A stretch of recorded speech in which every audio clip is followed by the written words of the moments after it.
Nyaya yaComrade Blessed Geza iya yoramba ichikura moto, yoramba ichienderera kumberi, hazvina kumira zvakanaka. Yamakateerera inyaya vision patinokupakurai nhau nezvinhu zvakasiyana siyana zvinenge zvichiitika munyika yekwedu. Nhasi ndauya nenyaya yandiri kusangana nayo panapa.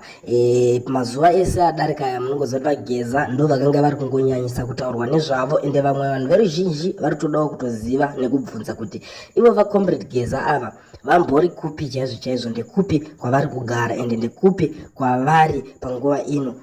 Mibvunzo yakasiyana siyana isina mhinduro inonyatsobatika yati yapiwa. Asi panapa ndakatarisa nyaya iyi panapa ndipo pandiri kusangana naye iri kubuda mubepa nhasi, iri kunzi the Zipra Veterans Association has declared its support for fellow Zinla War veteran Blessed Geza call for good governance and change of government. Kureva kuti paita mamwe mawar veteran vasumudza musoro zvekare kujoina zvakatangwa nava Blessed Geza, kureva kuti kwatomuka amwe ana Geza light vakawanda, kusaziva kuti pavanhu vese vava varipo vachaendawo parani here votanga kutiza sezvakaitwa naComrade Blessed Geza, kana kuti chii chaicho chichanyatsoitika ipapo. Ndo nyaya yacho mhuri yeZimbabwe payava iko zvinezvi yetangoti tikuzivisai update yezvinhu zviri kuitika panyaya yaComrade Blessed Geza, kureva kuti mamwe maComrade vapindira.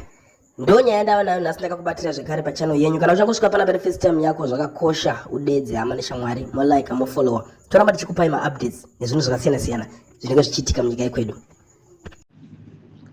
Nekuti once iye kana akagara angu oita dhiri rekupinda mumari muhomwe chete, mari akagara angodya mari yangu mumuhomwe chete make chete, anokanganwa kuti kune povho dziya dzaimbovimbisa achiti ye mabasa chichi zvese zvaitaura zvezvo, undochakanganwa ngozi anenge opuhwa mari, anenge odya mari akanyarara, unokanganwa. Tinoramba tichingotambura isu povho ivo vachidya, bhozi apa zvisanguva pachena kuti aingoda kusqueeza kuti iye ande awane kudya chete. Zvino hatisina chivimbo chokuti tichasununguka apa, bhozi iye kana agara angopinda chete muruoko rwokudya, muruoko rwopfuma urwo, achadya akakanganwa nesu vacho tinotokanganwikwa apa. Hapana kwatiri kuenda.